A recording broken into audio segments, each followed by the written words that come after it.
Amelia was happily serving food and laughing with her family at the reunion when Jason walked in, but he wasn't alone. His new girlfriend, Bella, strutted over and shoved a white envelope into Amelia's hand. "Jason wanted me to give you this," she smirked. "Divorce papers."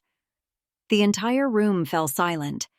Amelia's hands shook, but she looked Bella in the eye and whispered, "Tell Jason this isn't over." What she did next would shock everyone. Like, share and subscribe for more stories about women overcoming betrayal and fighting back. Hit the notification bell so you don't miss what happens next. When I think back to the beginning of our marriage, I remember how happy we were. Or at least I thought we were. Jason used to hold my hand everywhere we went. He used to bring me little gifts, even when it wasn't my birthday. We would laugh until our cheeks hurt. He promised me forever. I believed him, but forever didn't last very long. It didn't happen overnight. No, Jason changed slowly, like the way summer fades into fall. At first, he stopped coming home for dinner. He said he was working late, and I believed him. Why wouldn't I? He was my husband. Then his words changed. They used to be soft, kind. But soon, everything I did seemed to annoy him. "Why is the house always a mess? Can't you cook something better than this? Why do you always wear the same old clothes?" Each word was like a tiny cut. But I told myself he was just stressed. I told myself to be patient. I told myself this was just a rough patch. That's what people said about marriage, right? That it has ups and downs. But the downs kept piling up. He started missing my family events. Birthdays, holidays, Sunday dinners. I would tell him weeks in advance. But when the day came, he always had some excuse. "I can't make it. I've got a meeting. Sorry, I'm exhausted. Maybe next time." There was never a next time. I remember spending Christmas Eve alone, sitting by the tree I decorated by myself, waiting for him to come home. He never did. Mason, my best friend since childhood, noticed. He saw the sadness I tried to hide. "Amelia, something's not right," Mason said one day as we sipped coffee at our favorite cafe. "He's not treating you the way you deserve." But I shook my head and smiled, pretending everything was fine. "You don't understand, Mason? He's just busy. It'll pass." Mason didn't push me, but his eyes told me he didn't believe that. I wanted to believe in my marriage more than I wanted to see the truth. But the truth has a way of finding you. One night, Jason finally came home early. I was happy, thinking we could finally have dinner together like old times. As I hugged him, I caught a strange smell on his shirt. It was sweet, heavy, and completely unfamiliar. It wasn't my perfume. I stepped back and asked, "What's that smell?" Jason barely looked at me. "Oh, just someone from work. She gave me a hug after the meeting." I wanted to believe him. I really did. But from that day, the perfume seemed to follow him home more and more. And I started to notice other things. He guarded his phone like it was made of gold. He started locking his car even when it was parked in our driveway. He changed his passwords. He smiled when he texted, but never when he was with me. I stayed quiet. Maybe I was afraid to know. Maybe I was afraid of what would happen if I admitted the truth. But silence didn't stop the storm. Jason became colder. He would leave in the morning without saying goodbye. When he came home, he wouldn't even look at me. I became invisible in my own house. One day, Mason stopped me as I walked out of the grocery store. "Amelia, are you okay?" he asked. I wanted to say yes. I wanted to lie. But my throat tightened, and tears burned my eyes. "Mason, I think I'm losing him." Mason put his hand on my shoulder and said something I'll never forget. "Sometimes, losing someone is the best thing that can happen to you." At the time, I didn't understand. But now I know exactly what he meant. Because when I found that envelope at the family reunion party, I realized I had already lost Jason a long time ago. But what Jason didn't know, what Bella didn't know, was that I wasn't done. I wasn't going to cry in a corner. I wasn't going to quietly sign those papers and walk away. No. I was going to fight. And when I was done, they would both wish they had never crossed me. Like, share, and subscribe for more stories about women taking their power back. Hit the notification bell so you won't miss what happens next. I kept telling myself I was wrong. I told myself the perfume on Jason's shirt was just from a friendly hug, nothing more. But the smell never went away. It followed him, clung to his clothes, his car, even the papers he left on the table. And then there were the phone calls. He would step outside to answer them, speaking in soft whispers. When I asked who it was, he would just shrug and say, "Work." But Jason's work didn't make him smile like that. The distance between us grew like a wall I couldn't climb. I would cook his favorite meals, but he never touched them. I would wait by the window, hoping to hear his car pull into the driveway. But many nights, he didn't come home at all. One evening, I sat at the dinner table alone, staring at the untouched food growing cold in front of me. My phone buzzed. It was Mason. "Mason, are you okay? Do you want me to come over?" Me. "I'm fine. Just a quiet night." I lied again. But Mason knew. He always knew. The breaking point came on a Saturday. Jason came home wearing a crisp blue shirt I had never seen before. He smelled like that same perfume, only stronger this time. I couldn't hold it in anymore. "Jason," I said softly, trying to steady my shaking voice. "Tell me the truth. Are you seeing someone else?" He didn't even try to lie. Jason crossed his arms and said, without a flicker of emotion, "Yes. I'm with Bella now. She makes me happy. You should have seen this coming." The room spun. It felt like someone had kicked me in the stomach.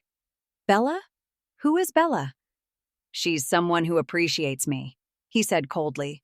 "Someone who doesn't nag. Someone exciting." I felt my throat closing, my heart thudding painfully in my chest.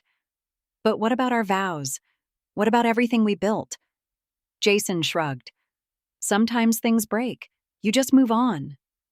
I couldn't believe how easy those words came out of his mouth. Move on?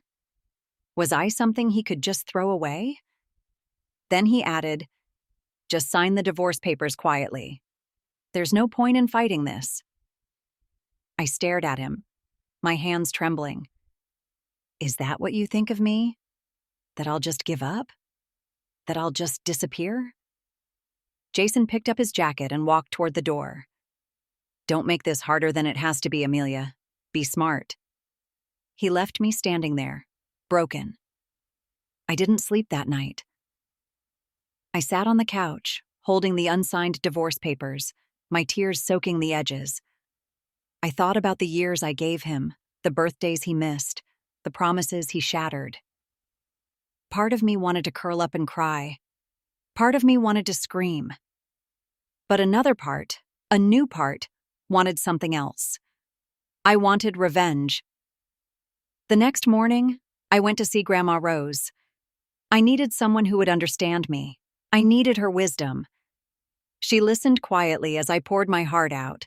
When I finished, she placed her warm hand over mine and said, "Sweetheart, sometimes life hands you lemons, but sometimes life hands you gasoline, and you can either drink it and burn from the inside, or pour it and light your own path." I looked at her, confused. She smiled. "The best revenge is served cold. Don't react now. Don't cry. Don't beg. Let them think they've won. And when the time is right, you'll remind them exactly who you are." Her words echoed in my mind as I left her house. I wasn't going to crumble. I wasn't going to let Jason and Bella write the ending to my story. I went home, smoothed the divorce papers, and whispered to myself, "Not yet. I'll sign them, but on my terms." That's when I called Mason. "Mason," I said, my voice steady for the first time in weeks, "I need your help. I want to know everything Jason's been hiding." Mason didn't ask why. He just said, "I've got your back." I smiled for the first time in a long time. This isn't over. It's just beginning. I wasn't going to let Jason walk away from me like I was nothing. I wasn't going to sign those divorce papers and let him leave me with empty hands and a broken heart. No. I was going to fight smart. I was going to fight quietly. And I wasn't going to fight alone. Mason became my rock. The next morning, I met him at a small cafe across town where no one would see us. I told him everything Jason had said. I told him about Bella, about how Jason wanted me to be smart and just walk away. Mason leaned forward. If he's this confident, Amelia, he's hiding something. Men like Jason don't walk away unless they've made sure they'll win. His words stuck with me. So, we started digging. Mason had a friend who worked at a local law firm. She agreed to help us quietly. Through her, we learned something that made my stomach twist. Jason had already been moving assets out of our shared accounts. Bit by bit, he was draining our savings and shifting everything into accounts I didn't know about. Jason was planning to leave me with nothing. Every day, Mason and I uncovered more. Jason had sold stocks I didn't even know we owned. He had transferred some of our furniture to his mother's house, pretending they belonged to her. Even worse, he had already met with a real estate agent to secretly sell the beach house Jason and I had bought together on our 5th anniversary. The house I thought we'd retire in someday. Each discovery hit me like a punch in the chest. But the worst part wasn't what Jason did. It was what my own family started to believe. Somehow, Jason got to them first. My aunt called me one night. "Amelia, why can't you just let him go? You've always been so difficult." Difficult? I had given everything to that marriage. Then my cousin Sarah sent me a message. "Maybe Jason just found someone who makes him happy. You can't blame him for that." But what broke me most was my sister, Claire. She showed up at my door, arms crossed, eyes full of judgment. "Amelia, Jason told me you've been impossible to live with. He said you were always cold, always distant. Maybe if you'd been a better wife, none of this would have happened." I stared at her, my throat tight with disbelief. "How can you say that, Claire? You know me. You know the life I built for us." Claire shook her head. "I know what Jason told me. Maybe you just didn't see what was right in front of you." And just like that, even my own sister was standing on his side. For a moment, I wanted to give up. I wanted to sign the papers and walk away from all of them. But Mason wouldn't let me. "Let them believe what they want," he told me firmly. "They'll see the truth soon enough. We're not done yet." One night, Mason's friend called us with something big. "Amelia, we found something strange," she said over the phone. "There's a hidden bank account Jason set up in your name." "In my name?" I gasped. "Yes. But here's the part he didn't expect. It's not empty. It's full. There's a lot of money in there, money he's been hiding. I don't think he thought anyone would ever find it. He planned to blame you for it later, to make it look like you'd stolen it." Jason wasn't just walking away. He was setting me up. My hands trembled as I wrote down the account number. All that money, all those secrets. And now, it was in my hands. Jason thought he had trapped me. But he made one mistake. He forgot I had people who still believed in me. He forgot I had Mason, and most of all, he forgot I could fight back. I wasn't going to wait much longer. I had the money. I had the proof. Now, I needed the perfect moment to make my move. And I knew exactly when that would be. Like, share, and subscribe for more stories about women fighting back and winning. Hit the notification bell so you won't miss what happens next. You won't believe how I plan to turn the tables on Jason and Bella. When I found that hidden account in my name, something inside me clicked. Jason thought he was being smart, thought he had built the perfect trap. But he didn't think I'd ever find it. And now, all the money he had secretly moved, every dollar he'd tried to steal from our life together, was mine to control. I sat in my small kitchen, staring at the laptop screen as the numbers glowed back at me. Hundreds of thousands of dollars. Money Jason had hidden, probably for years. It was dirty money. Some from investments, some from side deals Mason's friend told me about. Money Jason didn't want anyone to trace. That's why he put it in my name. He thought if things went bad, he could blame me. Say I stole it. Leave me to clean up the mess while he walked away with Bella. But now I controlled it. Every cent. I didn't tell anyone, not even Mason. I quietly transferred the funds into a new account that only I could access. I made sure the trail was clean, careful, and invisible. It was like flipping a switch. 1 second, Jason was in control. The next, his empire began to crack. But I didn't tell him. I waited. I wanted him to feel safe. I wanted him to think he'd won. And he did. Oh, Jason really believed he had crushed me. He and Bella were everywhere, posting pictures on social media, laughing at fancy restaurants, going on expensive trips. My family kept whispering about them. My own sister Claire sent me a text. You should see how happy Jason is now. Maybe you really were the problem, Amelia. That one stung. But I stayed quiet. I let them talk. Jason's life looked perfect on the outside. Bella would post photos of them clinking champagne glasses with captions like, "Finally, the life we deserve." Jason would comment things like, "Best decision I ever made." And my name? It was never mentioned. It was like I didn't exist. But I did. I was right there, watching, waiting. I wanted Jason to feel like the king of the world before I took the ground out from under him. Then came the night I'd been waiting for. Jason had planned a fancy dinner for Bella's birthday, a rooftop restaurant overlooking the city skyline. Bella posted it all live, the drinks, the appetizers, the view. When it was time to pay, Jason pulled out his black card. Swipe, declined. He laughed awkwardly and handed the waiter another card. Swipe, declined. He tried again. Declined. Bella's smile faded. The waiter's polite expression turned into something colder. Jason started to panic, flipping through his wallet, his hands shaking. He tried another card. And another. Declined. Declined. Declined. In front of everyone, Jason's perfect world shattered. Bella hissed, "What's going on? Why aren't the cards working?" Jason pulled out his phone, his fingers trembling as he opened his banking app. All accounts frozen. Balance 0.00. His face went pale. Bella leaned closer. "Jason, where's the money? What's happening?" Jason scrambled to call the bank, but his voice cracked when he realized it was already too late. The accounts were flagged.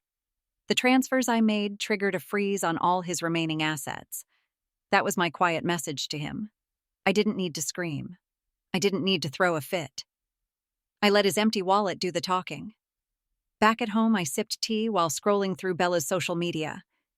She had stopped posting. The live video had ended in silence.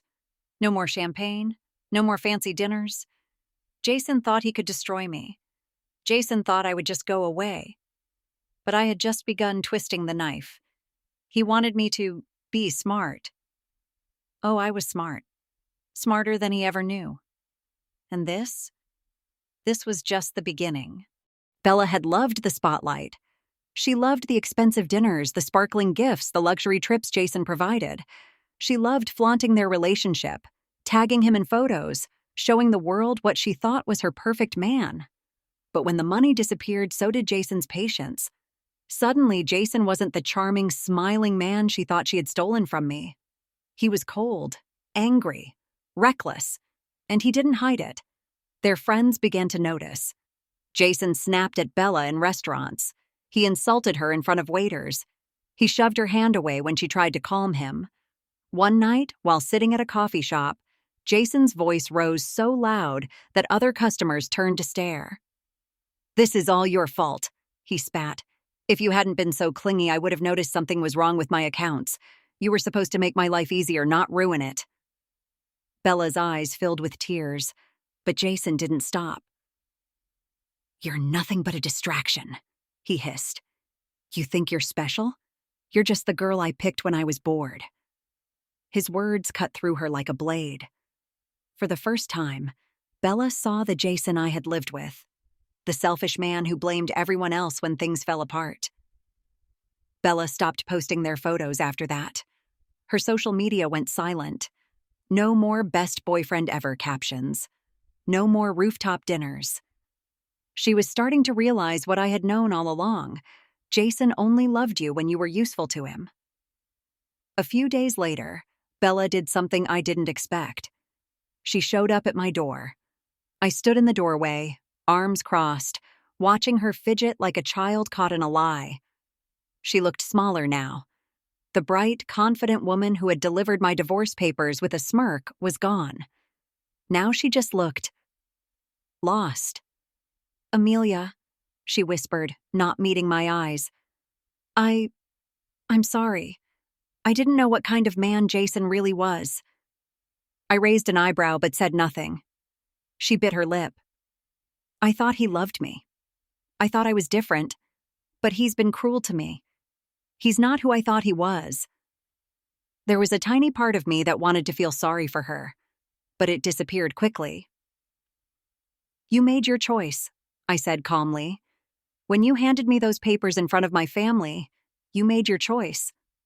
Bella's lip trembled. "I didn't know what I was doing." "Now you do," I said, and gently closed the door in her face. I didn't need to scream. I didn't need to argue. I just needed to walk away with my head high. But I wasn't done yet. I wanted Jason to feel the weight of everything he had done, and I wanted everyone to see it. So I sent an invitation. I invited Jason and Bella to the next family gathering. It was a charity dinner my grandmother was hosting, something Jason used to love attending to show off his wealth and status. When I called him, I made sure my voice was sweet, polite. "I know things have been rough," I told him, "but I'd like us to be civil for the family's sake. Please come to the charity dinner. I even have a special gift for you and Bella." Jason hesitated, but his pride wouldn't let him say no. He wanted to prove he still looked good in public, even if his wallet was empty. When I hung up, I leaned back in my chair, a slow smile spreading across my face. He didn't know that the gift I had planned would tear the last piece of his reputation apart. The trap was set, and this time, everyone would be watching. Like, share, and subscribe for more stories about women rising from betrayal. Hit the notification bell so you don't miss what happens at the family dinner. Jason is about to receive a gift he'll never forget. The family charity dinner was the perfect stage. Everyone was there. Cousins, aunts, uncles, family friends, even the people who had quietly turned their backs on me when Jason walked out. The same ones who whispered that I was the problem. The ones who smiled at Jason and Bella like they were some kind of power couple. But tonight, the spotlight would shift. I walked in, calm and poised, with a small, beautifully wrapped box in my hand. The silver ribbon shimmered under the soft lights. It looked delicate, harmless. Jason and Bella arrived not long after. His smile was wide, but there was a strain behind it. Bella clung to his arm, her steps hesitant, her eyes darting around nervously. I could tell the cracks between them had grown wider. I greeted them with a polite nod. "Thank you for coming," I said sweetly. "I'm glad we can be civil." Jason's eyes narrowed slightly, probably suspicious, but his ego wouldn't let him back out now. He loved an audience. The dinner went on with small talk and fake laughs. Jason still tried to play the charming ex-husband, and Bella's forced smiles were starting to crack around the edges. Finally, it was time. I stood, clinking my glass gently to get everyone's attention. "I'd like to take a moment to express my gratitude," I began, my voice steady. "Tonight is about family, growth, and moving forward. And I have a very special gift for two people who truly changed my life." The room fell silent. Jason leaned back in his chair with a smug grin, probably thinking I was about to offer some pitiful apology. I turned to him and Bella, holding out the beautifully wrapped box. "This is for you."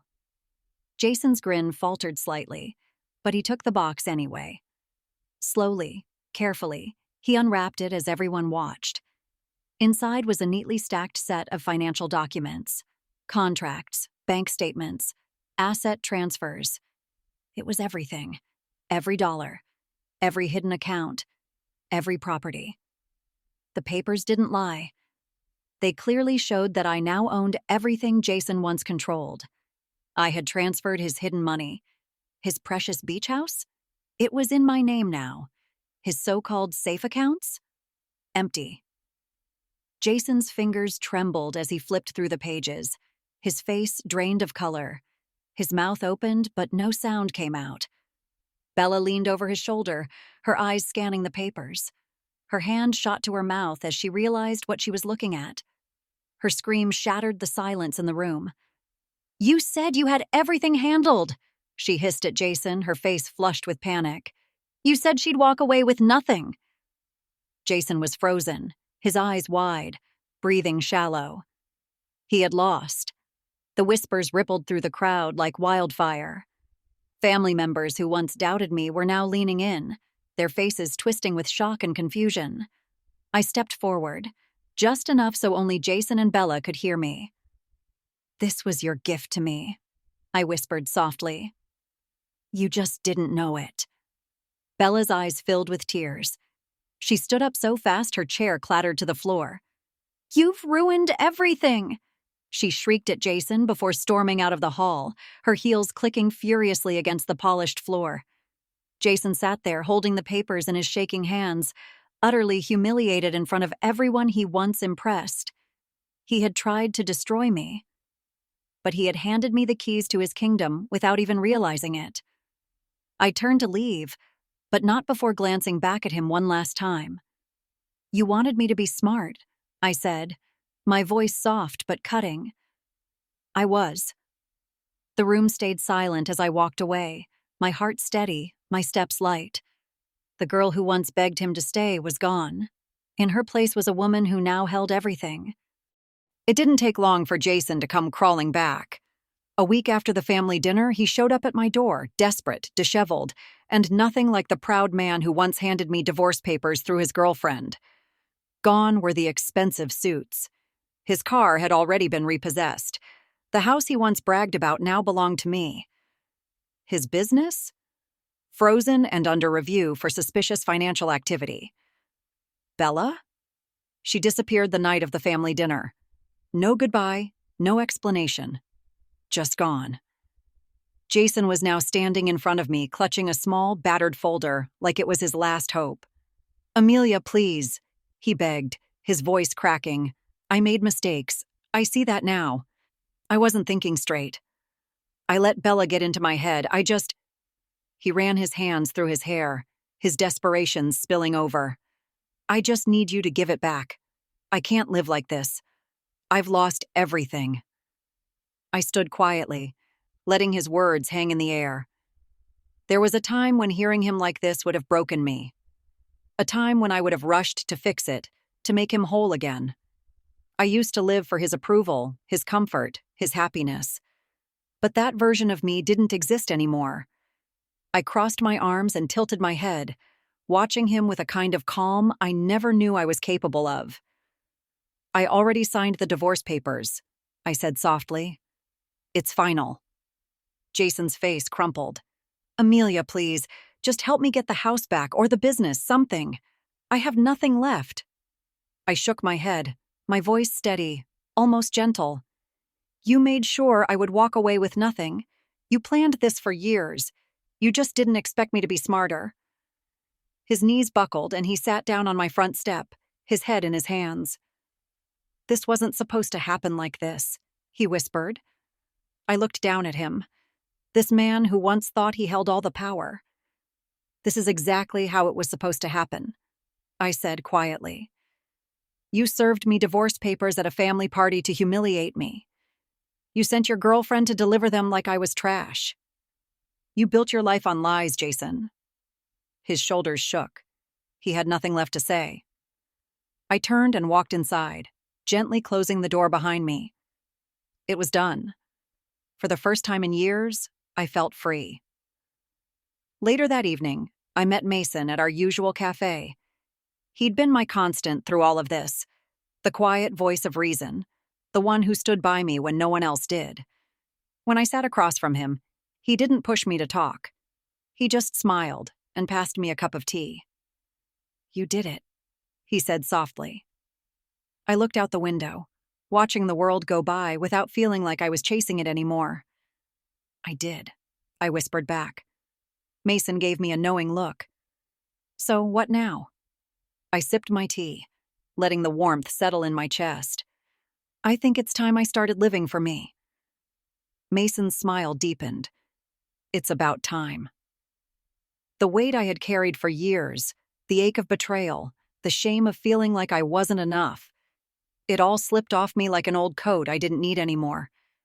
Jason had been my whole world once, but now my world was wide open, and it was mine.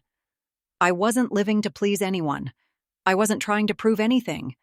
I was simply living. And with Mason by my side, I knew I would never go back to the woman who settled for crumbs when she deserved the whole feast. Jason's story was over. Mine was just beginning. It's strange how life can start again when you least expect it. For years, I thought my story was written. Wife, homemaker, background character in Jason's big, bold life. I thought I would always be the one waiting at the door, hoping to be chosen, hoping to be seen. But now my life was finally mine. Jason's world continued to unravel long after he walked away from my doorstep with nothing. His assets stayed frozen. His business collapsed under investigation. His former friends, the ones who used to admire his wealth, quickly abandoned him when there was nothing left to gain. Last I heard, he was living in a small apartment outside the city, working part-time jobs to keep the lights on. Bella never came back. I thought maybe I'd feel some satisfaction in his downfall, but the truth is, I didn't need revenge anymore. I had already won. Not just the money, not just the house. I had won my freedom. The house Jason once flaunted was now my home, but I didn't need the cold luxury he left behind. I transformed it. I repainted the walls, filled the rooms with laughter and new memories, hosted family gatherings where I finally felt like I belonged again. My family, once divided, slowly returned to me. Even my sister, who had taken Jason's side, came by one afternoon, teary-eyed, with an apology I never thought I'd hear. "I was wrong," she whispered. "I let him fool me." I forgave her, because I had already let go of the bitterness. It no longer had a place in my life. And then, there was Mason.